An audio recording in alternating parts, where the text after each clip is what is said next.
आजिर ये रेसिपी देखला पर आपन को विश्वास भी हेनी जे घरे भी आपण बिना चीनी आउ मैदार एते टेस्टी आउ हेल्दी केक बनई पारे आउ से पुणी एते इजी प्रोसेस रे आउ कम टाइम रे भी। जय जगन्नाथ सोनी जोड़िया रेसिपी को आपण समस्त को बहुत बहुत स्वागत। प्रथम आम ग्राइंडिंग जार रे नबा अधा कप बसा दही, जो कप रे अटा नहीं थे तार अधा दही नेबे। एबे दबा गुड़, जेतिके अटा नेबे तार अधा गुड़। आपण निज टेस्ट हिसाब रे गुड़ को टिके कम अधिक भी करें, नहले चीनी भी दे पारे, किंतु गुड़टा देले एटा टिके हेल्दी रहिबो। एबे दबा 4 रु 5 चमच रिफाइन तेल, आपण बटर को भी मेल्ट करके दे पारे।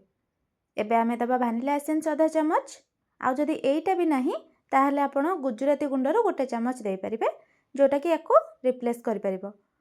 एबे ए सब को आमे भलसे ग्राइंड करनबा, जेमिति गुड़ दही पूरा भलसे मिक्स हो जिवो। आउ एपटे आमे छाणी कि नबा 1 कप अटा, 1/4 कप अमूल।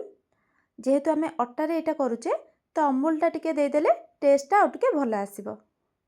एबे ए सब को आमे छाणी नबा, जेमिति किछि खदड़ा अंश न रुहे।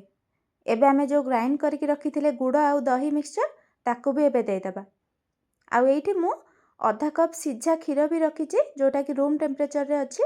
अल्प अल्प करके दबा, जेमिति बैटरटा पानिया न ही जीवो। सबको भल से मिक्स कर दबा। आ मिक्स कला परे जदि बैटर टिके भी बेसी गाढ़ा लगुची ताहले टिके टिके क्षीर देके याको मिक्स करिवे, किंतु एका बेले सबुतक देबेनी। एबे आमे 5 रु 6 मिनिट याको भल से मिक्स कला परे कंसिस्टेंसी पूरा स्मूथ हो जीवो। एबे देखंतु कलर भी केते लाइट ही आसिलानी। एबे दबा किछि ड्राई फ्रूट्स। मुझे काजू आउ आलमंड को छोट छोट करी काटिकी रखिथिली।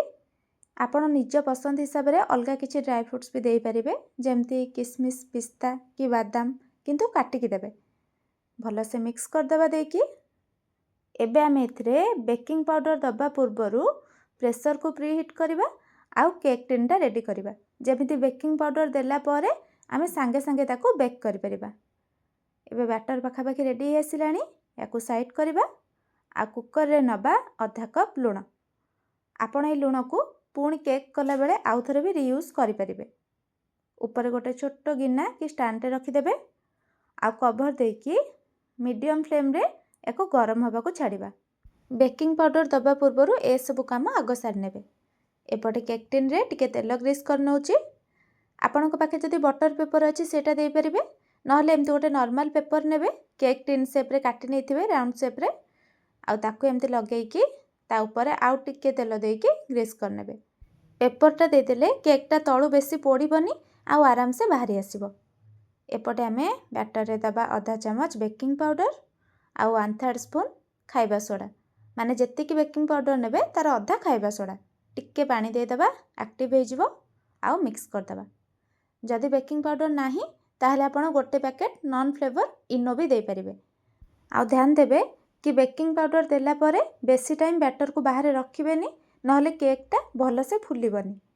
एबे बैटर पूरा रेडी हो गला, केक टिन रे दे दबा। देखंतु गोटे फ्लोर रे पूरा पडुची, माने केते स्मूथ अछि बैटर। एबे आमे ऊपर किछि काजू आ आलमंड रो गुंडा दे दबा। देखिबा को टिके अट्रैक्टिव लागिबो आउ खाइबा को भी टेस्टी लागिबो। खाली खाइबा को नुह, एथिरे आमे चीनी पकेइने, मैदा भी पकेइने, तो एटा देह पई भी बहुत हेल्दी रहइबो। एपटे प्रेशर पूरा गरम होइके अछि। आराम से याको भितरे रखिबे, किंतु कवर ऊपर आपण हुइसिलटा काढी देइथिबे आउ तार जो रबरटा रुहे ताको भी काढी देइथिबे। आउ लो टू मीडियम फ्लेम रे 40 मिनिट पई याको बेक करिवे। 40 मिनिट पूर्वरु प्रेशर जमा भी खोलिबेनी। एबे देखंतु 40 मिनिट हेइ गलानी। केकटा केते बढ़िया से फुली भी जाइछि। ऊपर गोटे टूथपिक नेकी चेक करिवे। जदि एटा क्लीन बाहरिबो ताहले जानिबे जे भितरु पूरा भल से बेक हो जाइछि। आ जदि टिके भी कंचा अछि ताहले कवर करके आउ 10 मिनिट एक्स्ट्रा बेक करिवे। एबे आमे एटा ठंडा हबा को छाड़िबा। आ ठंडा हला परे छुरी रे टिके एमती साइड कर देबे। आउ गोटे प्लेट रखिकी एमती धीरे से लेउटेकी ऊपरु एमती टैप कर देबे। पूरा आराम से बाहरी जिवो। आ ऊपरु आरो पेपरटा भी काढी दबा।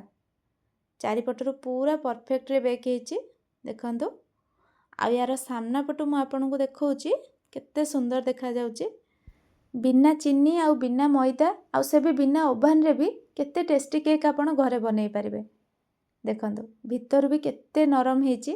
ଥରେ ନିହାତି ଏଇଟା ଟ୍ରାଏ କରନ୍ତୁ। ଆଉ ଯଦି ଭିଡ଼ିଓଟି ଭଲ ଲାଗିଥିବ ଲାଇକ୍ଟେ କରିଦେବେ। ଆଗକୁ ଏମିତି ନୂଆ ନୂଆ ଭିଡ଼ିଓ ଦେଖିବା ପାଇଁ ଚ୍ୟାନେଲକୁ ସବସ୍କ୍ରାଇବ୍ କରିନେବେ। ଦେଖାହେବା ପୁଣି ଗୋଟେ ନୂଆ ରେସିପି ସହ ନେକ୍ସଟ ଭିଡ଼ିଓରେ। ରହିଲି, ଜୟ ଜଗନ୍ନାଥ।